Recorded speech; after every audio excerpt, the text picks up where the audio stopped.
Que Dieu vous bénisse tous au nom du Seigneur Jésus, spécialement avec cette méditation qu'elle vienne donner à chacun le discernement de la foi intelligente, de la foi qui fonctionne, de la foi qui apporte un résultat, la foi qui fait mouvoir la main de Dieu en notre direction. C'est la foi intelligente, bien sûr. Donc, je voudrais commenter avec vous que, à partir de ce dimanche, nous allons faire le jeûne, non de Daniel. Ce seront 21 jours de jeûne en faveur du Brésil, en faveur de la famille, en faveur de la patrie, en faveur de ceux qui croient en Dieu et qui sont en train d'être peu à peu dans tout le monde empêchés d'exprimer la foi dans le Dieu vivant. Donc, nous allons être en train de jeûner durant ces 21 jours, c'est-à-dire commençant ce dimanche, le 9, jusqu'au 30. Le 30 sera le dernier jour. Et j'aimerais que vous compreniez l'un des secrets de la foi. Que Josaphat nous enseigne. Josaphat régnait en Juda. Il était le roi. Il avait l'autorité sur tout le pays de Juda. Et lorsqu'il a été, disons, encerclé, pratiquement, il n'a pas été encerclé à ce moment, mais il a su qu'une grande multitude, au-delà de la mer venait de Syrie, des ennemis féroces contre lui. Il n'avait pas de capacité de vaincre ses ennemis. Il savait que s'il n'y avait pas la main de Dieu, il serait irrémédiablement perdu, lui et tout Juda. Donc, qu'a fait le roi Josaphat, rempli d'une autorité suprême dans ce pays, ce petit pays, mais un pays de nombreuses personnes? Qu'a-t-il fait lorsqu'il a su que venaient ses ennemis féroces contre lui? Qu'a-t-il fait? Il a invoqué l'Éternel et a publié un jeûne. Il a décidé cela.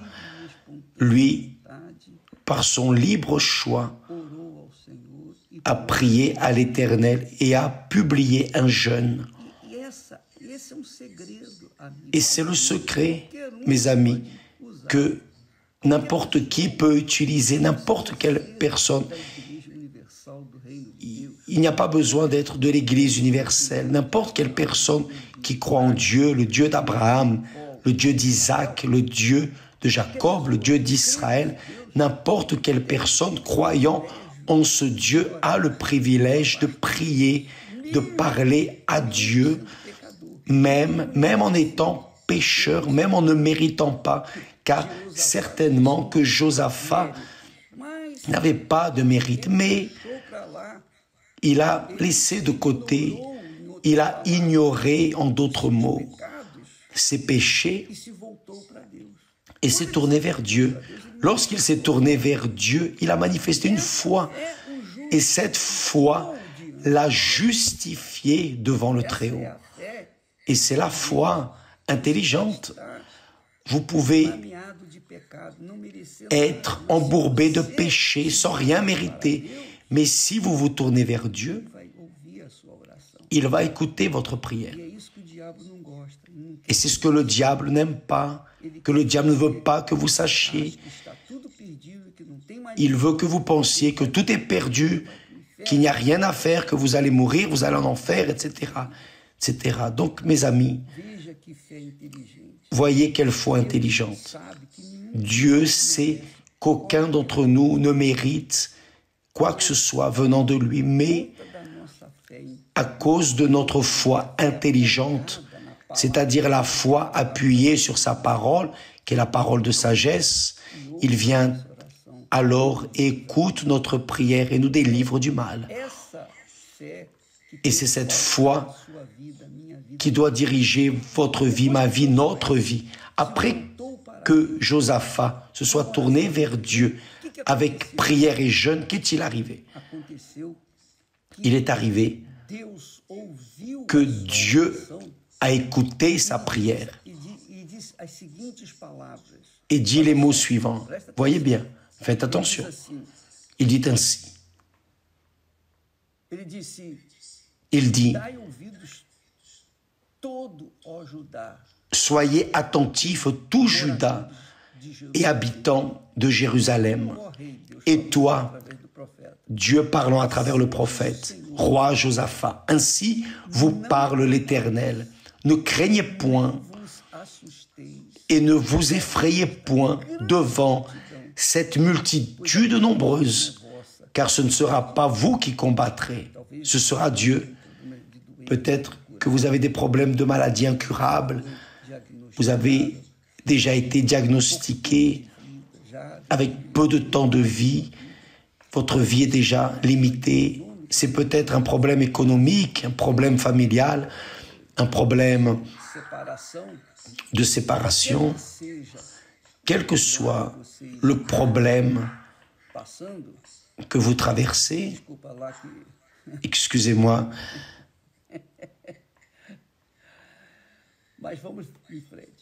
mais on va de l'avant.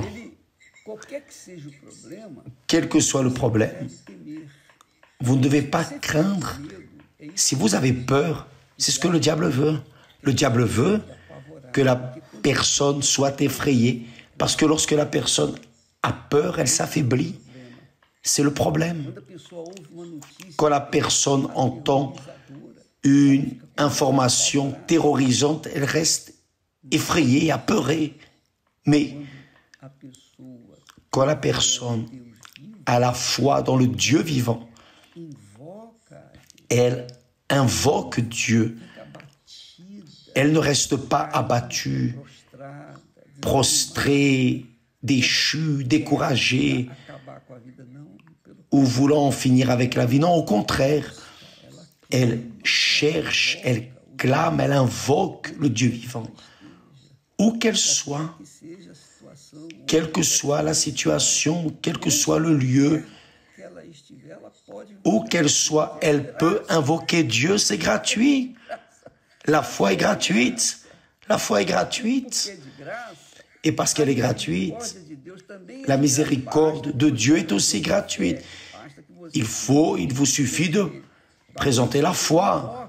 Il vous suffit de vous humilier devant lui, de l'invoquer. Donc Dieu a répondu à Josaphat et à tout le peuple de Juda, ne craignez point et ne vous effrayez point devant cette multitude nombreuse, car ce ne sera pas vous qui combattrez, ce sera Dieu. Et après, qu'est-il arrivé? Dieu a donné la direction de ce qu'il devrait faire. Et ensuite, Dieu de nouveau parle. Il dit, ne craignez point et ne vous effrayez point. Demain, sortez à leur rencontre et l'Éternel sera avec vous.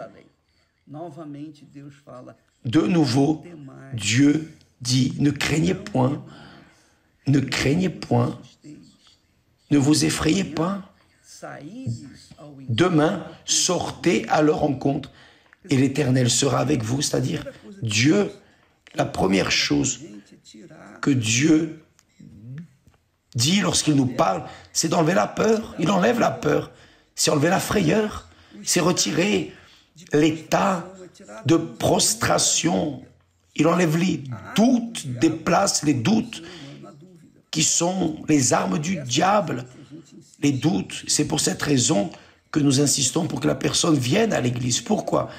Parce que l'église est un lieu déjà déterminé par Dieu pour que les personnes puissent avoir la liberté de lui parler, de le chercher, de l'adorer, de le clamer, ou de se débarrasser de ses peurs, de ses doutes, et d'arriver proche de l'autel, de parler à Dieu librement. Vous n'avez rien à payer, c'est gratuit. C'est gratuit. Vous n'avez absolument rien à faire si ce n'est arriver devant Dieu, à la maison. C'est difficile de faire cela à la maison. Je reconnais qu'à la maison, parfois, l'ambiance est hostile. Le mari ou les enfants ou l'épouse ou les parents ou les voisins sont incrédules. Il y a des cris, le chien aboie comme ça vient d'arriver, le téléphone sonne. Enfin, il y a du bruit, il y a une ambiance hostile qui aide même les doutes. Mais à l'église, non. À l'église, il y a un silence. À l'église, il y a une ambiance de foi, une ambiance propice pour que la personne puisse alors mettre tous ses problèmes devant Dieu.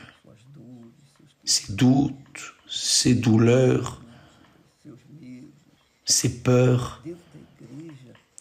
À l'intérieur de l'Église, l'ambiance est de Dieu, elle est de l'Esprit dont vous parlez. Vous déchirez votre cœur et là, Dieu vient à votre rencontre. C'est pour cela que nous insistons, venez à l'église, faites un sacrifice pour que vous puissiez sortir de votre ambiance de doute, de peur et puissiez ainsi être dans l'ambiance divine, une ambiance où Dieu a la liberté de vous parler. D'accord? Avez-vous compris? La guerre n'est pas vôtre. La guerre n'est pas la mienne, elle n'est pas la nôtre. Elle est de celui en qui nous croyons. En qui croyons-nous? Dans le Dieu d'Abraham, d'Isaac, d'Israël. Alors, cette lutte est déjà plus que remportée. Nous allons nous réjouir parce que Dieu est avec nous, le Dieu vivant. Quiconque présente une foi vivante dans un Dieu vivant a aussi une réponse vivante et le pouvoir du Dieu vivant sur sa vie. Que Dieu vous bénisse tous et à demain. D'ailleurs, aujourd'hui, mercredi, d'ici peu, faites cela.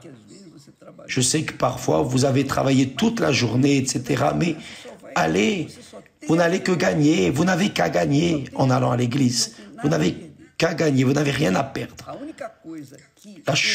La seule chose qui est exigée, c'est que vous sortiez d'où vous êtes et vous approchiez de l'autel.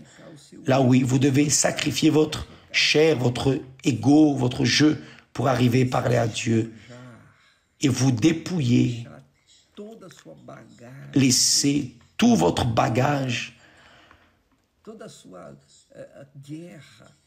toute votre guerre, préoccupation, peur et tout le reste sur l'autel de Dieu et sortir de l'église léger, soulagé. Que Dieu vous bénisse tous et à demain au nom du Seigneur Jésus. Amen.